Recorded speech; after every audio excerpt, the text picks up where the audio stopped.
نواسۂ رسول حضرت امام حسین اور شہدائے کربلا کا چہلم نیو یارک میں بھی عقیدت و احترام کے ساتھ منایا گیا۔ عزاداروں نے امام عالی مقام کی یاد میں نوحہ، خوانی اور سینہ زنی کی۔ جلوس کا مزید احوال اس رپورٹ میں۔ جلوس میں مرد و خواتین، بچوں اور بزرگوں کی بڑی تعداد نے شرکت کی۔ مجلس منعقد ہوئی جس میں مقررین اہل بیت نے امام عالی مقام کے فضائل اور مسائل بیان کیے۔ تو یا حسین کہہ کے ماتم کرتی تو یا حرف ندا ہے جو حاضر اور زندہ کے لیے استعمال ہوتا ہے۔ ہمارا یا حسین کہہ کے ماتم کرنا یہ اس بات کا اعلان ہے کہ حسین کل بھی زندہ تھا، آج بھی زندہ ہے، یزید کل بھی مردہ باد تھا، آج بھی۔ He said, look, he has nothing to offer. And he noticed that it is a very hot and sunny.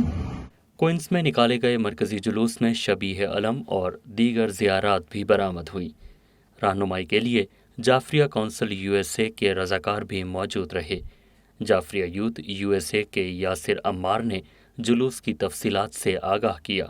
امام حسین چہلم جلوس ہے، یہ 26واں سال ہے اس کا، اور یہ مین سٹریٹ سے لے کے کولڈن سٹریٹ تک جاتا ہے فلشنگ کوئینز میں، اور یہ Jafaria council of U S A اور Jafaria youth of New York کے زیر تمام ہے، اور انشاءاللہ ہر سال کی طرح یہ ہم نکالتے ہیں، تو انشاءاللہ نیکسٹ سال بھی یوں ہی بھرپور طریقے سے نکالا جائے۔ جی السلام علیکم، میرا نام یونس جعفری ہے، ہم Jafaria council of U S A کو ریپرزینٹ کر رہے ہیں۔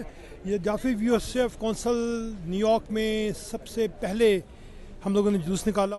کربلا میں حضرت امام حسین کی قربانی ہمیں کئی اسباق دیتی ہے، جس میں سب سے بڑا سبق صبر کا ہے۔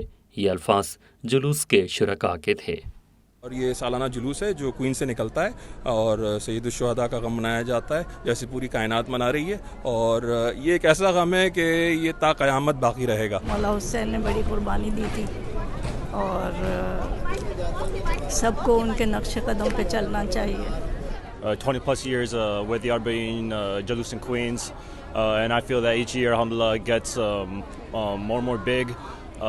We honor the sacrifice of Imam Hussein and all his companions from 1400 years ago, and we make sure that we keep his message alive and we honor him and sacrifice.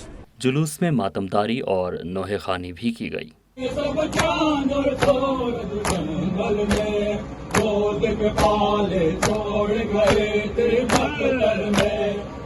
جلوس انتظامیہ کی جانب سے نظر و نیاز کا انتظام بھی کیا گیا تھا۔